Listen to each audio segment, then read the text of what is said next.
Hey everyone, today we're going to take this fender on the left and turn it into this fender on the right. And we're going to show you how to deal with plastic and give you some considerations of what to do. So what we're going to do is try and color match with the true blue pearl. And to do that, I think the best way to get through this is describe the process from start to finish. So here at the top, we're going to start off with rough, and in my case, faded ABS fender material.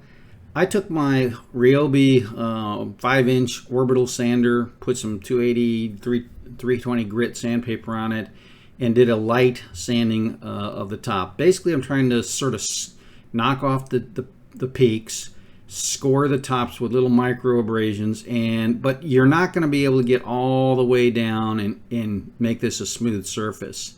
You'll start to basically melt the plastic, even if you're trying to do it lightly. It just, all you're trying to do here is kind of knock off the abrasions. If, like in my case, we take the Jeep off-road, so it had some minor imperfections in those areas where I had a couple of scratches and things, gouges in the plastic. I buffed them out a little bit, got them to be a little more pleasant looking, and then moved on. Then you put in on top of that, wash it with soapy water. Some people will use isopropyl. The point is get the surface clean and then put down some plastic adhesion promoter, and then come back over the top of it with the flexible primer surfacer. This stuff's pretty expensive compared to normal primer, so one or two coats, and what you're wanting from this is that it's going to sort of grab hold of that plastic a little better than normal primer. Now the next step here is maybe a little controversial. What I found was I did my two rear bumpers and I put the paint right on top of this gray colored primer, and it just took so much paint of the base coat type paint here, the color coat. These are expensive, like $36 a can, right? And it took 3 and 4 layers to get the proper depth of color, because this is a dark blue that we're talking about. On the front fenders, I added this step here where I put a light layer of just regular primer on top of the other primer, the flexible primer, that was, in my case, black. I used black because it was very close to the dark color blue that I'm putting on. And when I put that thin layer of black primer, primer is going to grab hold of primer very nicely. And these, yes, they're flexible, but they don't flex that much. So the flexible primer grabs to the plastic, and then the regular primer grabs to the primer, and then I put 2 coats, relatively 2 light coats of color on top of it, and the depth of color it turned out to be very good in the end. And then of course you come back with the clear coat. Different techniques. Most people say put a light coat on, and put a second light coat, second coat, and then a third coat, wet coat. The point is, I don't know that there's a right, wrong, or way, but most people put on a light coat first, and it won't look very good. And then you come back and put on a wet coat, where it has the wet look. Okay, the problem with the wet look, of course, is you run the risk of runs and splatters and things like that. So in any case, no matter what you do, you're going to end up with a bunch of what some of these guys call nibs and orange peel. Nibs are the little water. If you're doing it from a compressed air gun, you'll have the little water spittle that comes out of the air gun. You'll have little splatters. You might have some runs, some minor defects, etc. It's almost impossible, at least in the area where I'm at, it's Texas coast, Gulf Coast, where it's high humidity, high heat. I don't have a dedicated air-conditioned, air-filtered paint booth to work in. There's mosquitoes, there's runs, drips, errors, all that kind of stuff. You're not going to get a perfect coat. So the key is put down, a coat or two, and then put down a pretty thick coat, what we want to do is have plenty of primer on there. And this stuff is pretty expensive too. This is the 2K where you've got to hit the bottom of the can with a plunger to release the hardener. And it works. It's supposed to be, you know, a better, longer term solution for clear coat coming out of a rattle can. You can get that on Amazon. All right, here's an example where when I was sanding, I burned through to the underlying primer. You can see this is pretty shiny. I already buffed this out and it was coming along good, and then I just overdid it. So, you know, what are my options? Well, about the only option you have is to come back up here and, you know, shoot a coat over the top of this of some primer, put a small, you know, patch of colored paint, and then re-clear it and do it again. So this is just, you know, kind of problematic. But when you, depending on how deep you buff through, if you have a layer or two of this black paint here, and it's a very, very small defect in your, you know, this one's pretty big, right? I've got to patch this.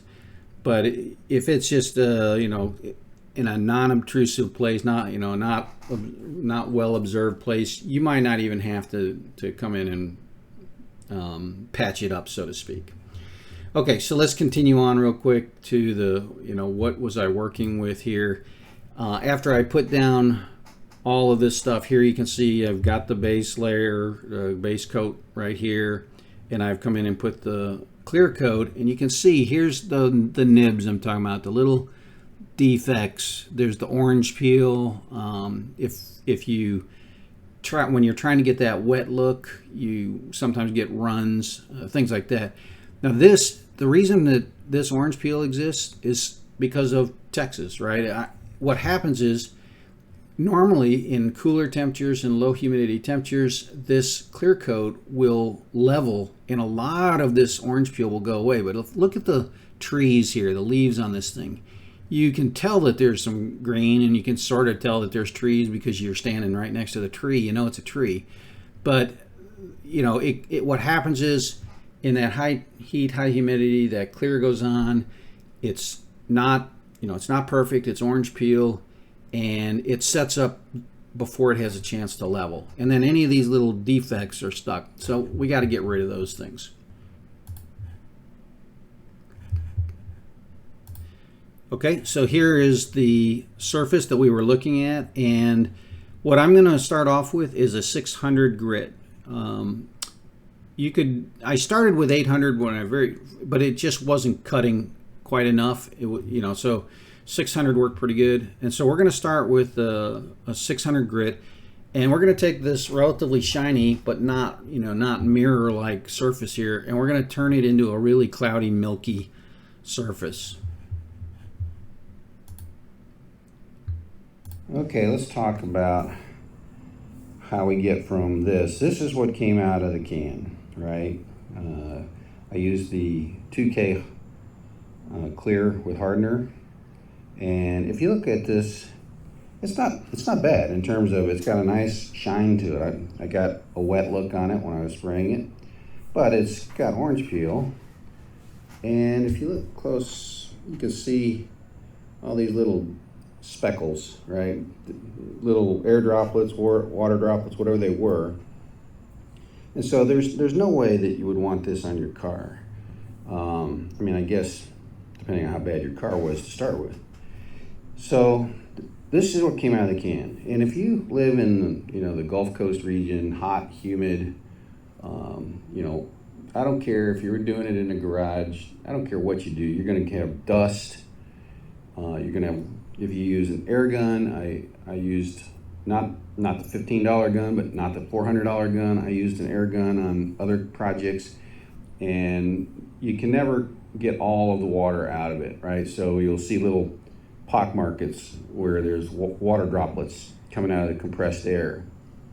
It just, the bottom line is, you will not ever, down here in this, you know, again, the coastal region with the heat and humidity, you will not ever get a shoot a coat of clear that you could, basically mount on the car and drive away. It's just not going to happen. You're going to have orange peel, runs, dust and debris, mosquitoes, whatever landing on. So let's kind of see what we're doing here. Lots of different opinions. Here you can see how I've taken, I started off with 800, but I believe that the best, you need to have a nice thick coat because you're going to be sanding this orange peel down. And I've been using a couple of different approaches, but 600 is what I'm going to use as my base. Go up to 800, 1,000, 2,000, 2,500, and 5,000. And you don't necessarily have to do all of those steps. But 600 is the one that cuts enough so that you're not going to be, sanding this thing forever. But you want to be careful, not to be too aggressive. Sand a little bit, take it off. But notice how this is the first go at it, right? Before I washed it off and dried it off. And you can see that all those dark blue areas, that's where we're still seeing the original shiny stuff, and all the gray areas is where I've knocked off the tops, if you will. So, you could get this to a point, I guess, and then buff it up from here, and it'll be better than this, but it's still going to be an orange peel look. I'm going to come down here. Now this is 600 grit. And one of the things they tell you is don't do, circular patterns. And I think that's horseshit. The reason they say that, I'm going to come down to this end. You can see here, there's some swirls in here, right? But in your initial sanding, if you do a circular motion, okay, medium to light pressure with 600 grit, wet, you're going to end up looking like this. And obviously that would not be good. But as you get closer, as you reduce these down, and you get to look more like this, where the dark blue is gone, where you've brought the clear coat down, well, you got the swirl here. So now, the way I got to this nice, smooth, uniform, linear bed was after I did this, I went back and forth with 600 grit, very lightly, light to medium, and I basically cleaned out the swirls, okay? Now, one thing I do want to point out, people talk about, don't use paper directly because you form 3 hot spots there, right? Or 4 hot spots. Yeah, that's all wonderful, but as long as you're using your sandpaper this way, if you're doing this, then you've got the possibility that these 4 points are doing hot spots. But when you move your sponge, your sponge wrapped sanding paper lateral to your fingers, you really don't have to worry about those 3 pressure points, 3 or 4 pressure points. So as we walked our way down, now if you see down here, this was the first cut, and I got to be careful as I approach the edge here, but you can see there's still dimples. You can still see some of the dark blue. So we started off with pretty nice, right? But it's not good enough. We start the sanding process. We get the dimples knocked down. Do the swirl. Do the sanding like this. As it gets down here, where you can see the swirl, but you can't see the dark blue anymore, then we're going to do a little bit of, cross grain to get a nice linear look to it, to get a uniform look to it.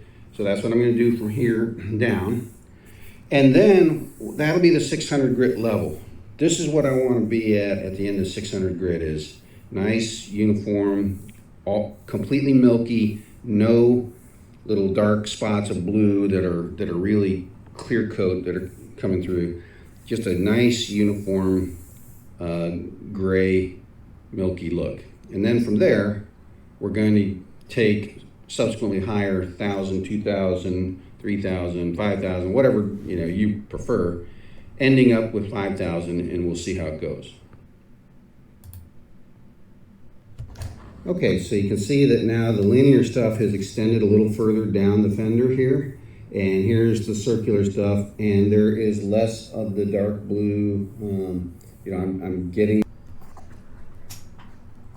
All right, so this is, you know, kind of what it looks like when you're doing the 600 grit. You get the little, as you work it loose, you get this kind of milky substance. So you don't want to, the problem is you don't want to go too far, right? You don't want to go too deep. So I'm working right now that area that was swirled, and I'm doing the left and right crossways to my fingers so that the pressure is even. And then a little bit of the circular down here, gentle. Take your time as you're approaching the edges here. Sorry about that camera angle there. You know, work very careful. Approach the edges. Don't burn them, because something about edges, man, they burn through easier than the flat areas. You know. So, gonna come back here in a moment and wash this off and dry this off. And remember, we started off up here with nice linear, milky look to it. Now we're going to see if this amount of, you know, linear sanding like I'm doing here, if I've gotten rid of all those swirls or not. This cut down deeper to where it's almost uniform. So a little bit more, probably the circular here, and then, you know, linear here to make it uniform the whole length of the fender. Okay, so here's the part that was really nice. We're working our way down. You can see now that they're starting to, I'm getting rid of the swirls all the way to the end. Probably got just a tiny bit more. I might just wait and take that out with the 800. It's not quite as uniform as up here, but there's virtually no dark blue dimples in here anymore. Maybe just a couple. Do a little more work there, and then I'll probably use 800 to polish this. You know, the last of these, they're not swirling anymore. They're linear lines, but I'll probably just use 800 to take those out. Okay, now you notice that there's a pretty distinct line where it breaks over, where I've not done anything to buff this curve. It's not a sharp crease, it's a rounded fender.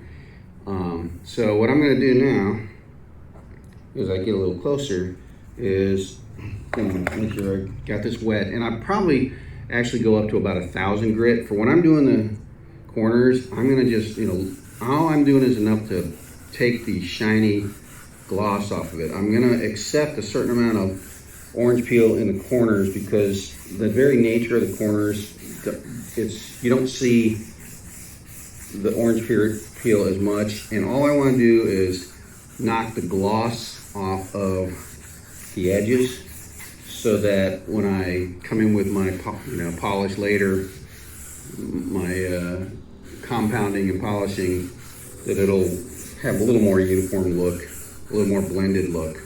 But you know, I'm just going to work it like this.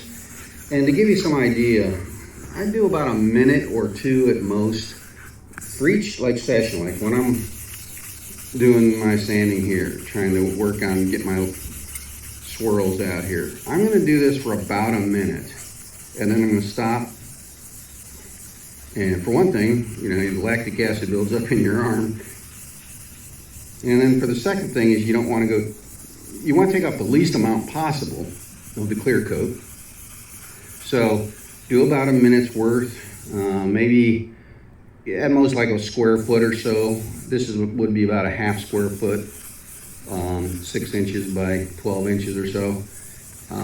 And, you know, no more than 2 minutes. Or you see that milky look to it. When it's pretty thoroughly covered, that's when I'm going to stop. If my arm is holding up, I don't want to do too much on any given session. Think of this as about 1,000, sessions of 30 seconds, 1 minute, 2 minutes, to get down to the layer we want. one other thing, you're going to hear a lot of, ooh, microfiber towel, you got to use a microfiber towel. Oh, microfiber towel. I'm like, okay, look, this is a cotton t-shirt. When I'm at the 600 grit level, maybe a microfiber is good for that last, when you're up at the 3,000, 5,000 grit layer. But all you're doing here is just drying off water. And your cotton t-shirt is not going to scratch this, this hardened clear coat, period, the end. Now, okay, if you want to be super, super anal retentive as you get closer to the end, where even the teeniest, tiniest, abrasion is going to take the shine off of it, so to speak, fine. But when you're just doing normal, this early stage here, just getting it flattened down, sand it, wet sand it, 600 grit, 800 grit, whatever you're comfortable with. Wash it off with the hose, right? Nothing special, just, you don't have to have special water. And then a t-shirt, and you can see now, this is almost cleaned up to the same level as here. I did a little more. There's a little bit of marks here, which I will do those with the 800 grit.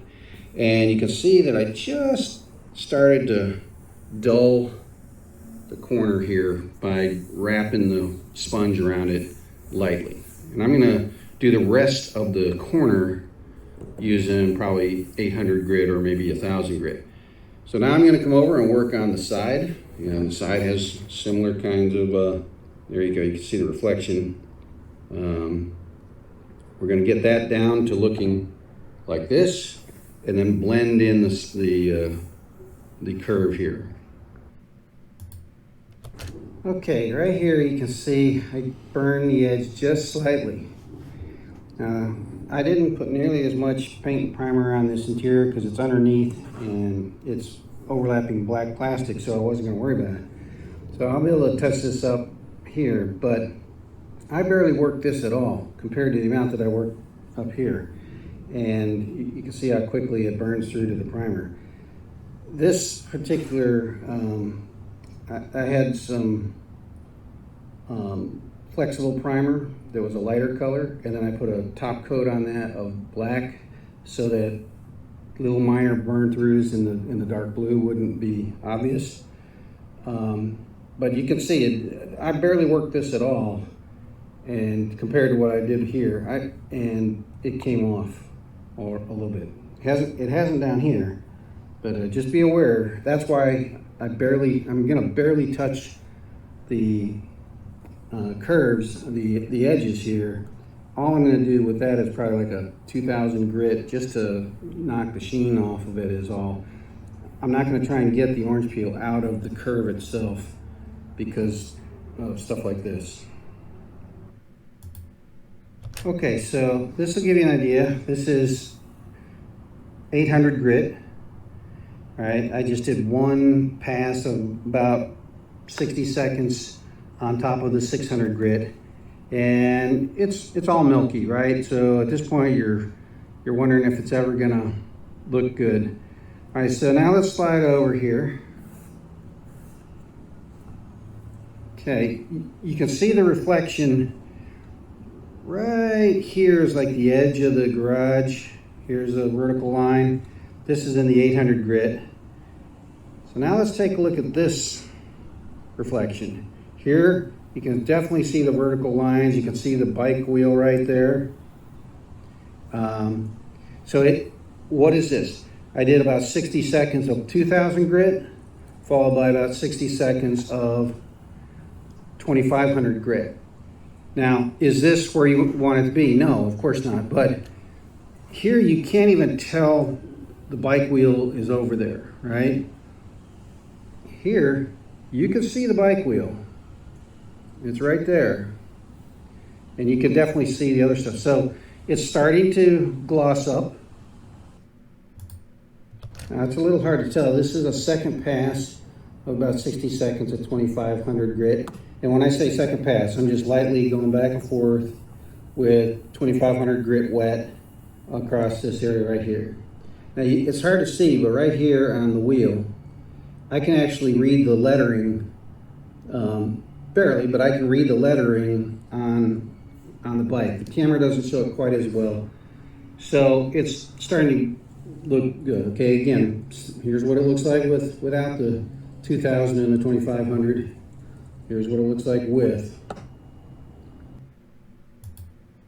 Okay, I probably made a mistake. I should have left this at 600, 800 grit so you could see, but I pulled the whole thing up to the 2500 grit. And here you can see like it was before, you know, you can see the lines, you can see the tire. Okay, now let's look at 5000 grit. Here you can see the entire tire. There's the crank. Okay, you can actually start even in the camera, you can start to see the lettering on the bike tire, the rim. So, you know, this is 2500 grit. This is 5000 grit. So we haven't put any polish on this at all. And, you know, could I live with this on the car? Probably. You know, the car's 10 years, the Jeep's 10 years old, and you wouldn't just walk up and say, oh, wow, that's completely out of whack with the rest of the car. So, looking good. This is the first pass at 5000. Okay, so here you can see I remounted it, and then I just took my drill, portable drill. I used a yellow foam pad. There's black pads, there's blue pads, yellow pads. The black pads are supposedly for polishing, and the blue and the yellow are for cutting and whatever.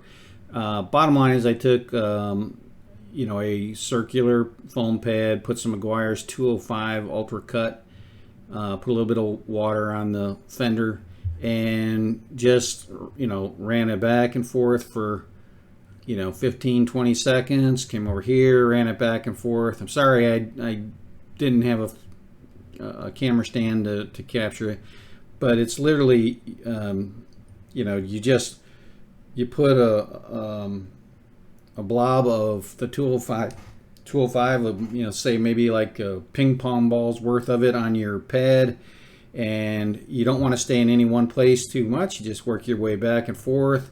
Basically, I used the weight of the drill itself and my hand resting on it. I didn't put any significant pressure. And then I came over here, back and forth, back and forth.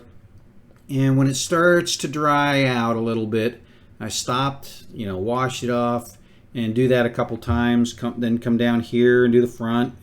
Again, around the corner here. Then do the sides, etc. with the 205 cut. Now that's where I stopped. Now, the next step, probably next weekend, I'll do the 105 and then the polishing glaze or whatever using the black foam. But if you look at like the image of the leaves and stuff on the factory coat, and you look at it here, it's actually better here. Now it's kind of weird. It's hard to explain. The shine is better on the hood, but the level of detail is actually better on the fender. And I'll tell you, when I put down the base coats, the two color coats, it looked like sandpaper. I mean, it looked rough as a cob, right? It didn't have a, quote, wet look to it. And I was like, there's no way this is going to work. And then I put on the 2 or 3 coats of clear, and then I buffed it out.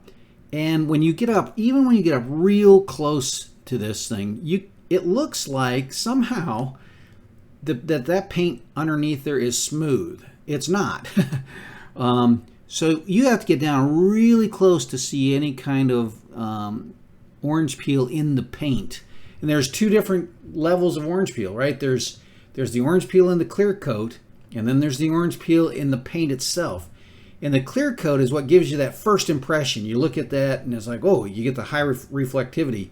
But as you come in and look very closely, it's on sort of like, I know it's only like a millimeter thick, but when you focus your eyes onto the actual imagery, the factory coat here was actually more distorted, had more of an orange peel look than does the new fender. And this was a plastic, rumbly, rough surfaced fender that had been buffed down, primed, and had a base coat that looked like really, really rough sandpaper.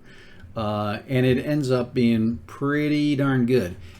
Now, here you can see there is a very slight colored, difference, right? I ordered this on the internet based on the PBU code. It's close enough, right? It's definitely close enough. It's not perfect. But when you get in, I will say, you may recall I talked about having that layer of black primer on top of the gray primer before I put my color coat. The depth of color on this, when you look at this fender versus the rear fenders, where I didn't put that intermediate black coat, is dramatic. It's just, this looks, if it weren't for the very slight color discoloration here, you would almost think this came from the factory. It's not quite there. I mean, it's like 98% there on the clear coat, and I think the 105 will get me there. But in terms of the depth of color and the details, the orange peel in the paint itself, that is definitely better than the factory. It's hard to imagine it.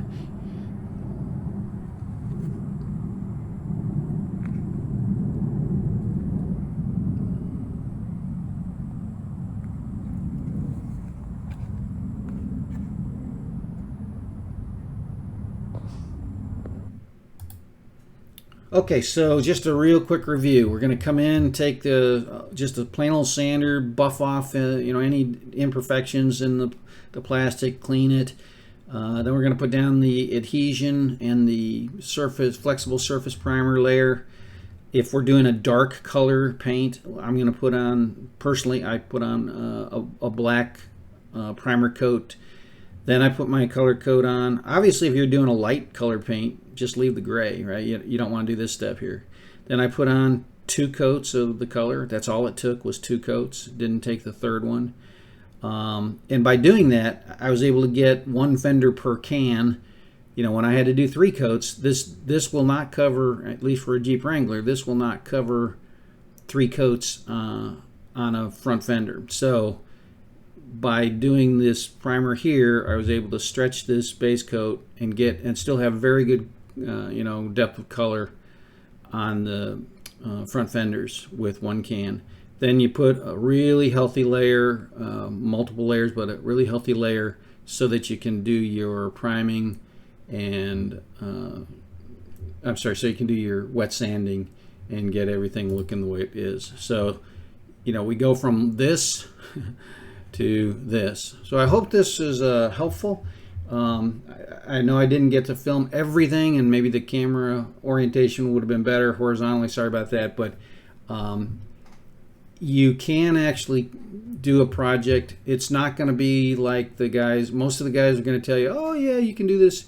This whole thing probably took the wet sanding portion of this took me probably the entire football game that I was watching in the garage. I would stop and run through the commercial. So what's a football game? 60 minutes, right? So it was a good 60 to 90 minutes of repetitive, 600, 600, 600, 600, 800, 800, 2,000, 2,500, and it was a good, all told, a good 3 hours to get it ready to go. Then I mounted it, and then probably another hour, and that was just for 1 fender. Okay.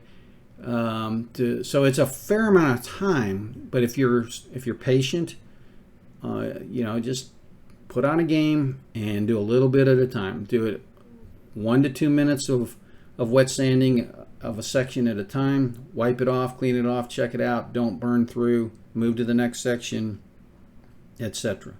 And when you get done with it, you can take this nasty, ugly yellow, ugly gray plastic, and you can get it to where nobody will notice that it wasn't original. So I hope this helps, and good luck with your own project.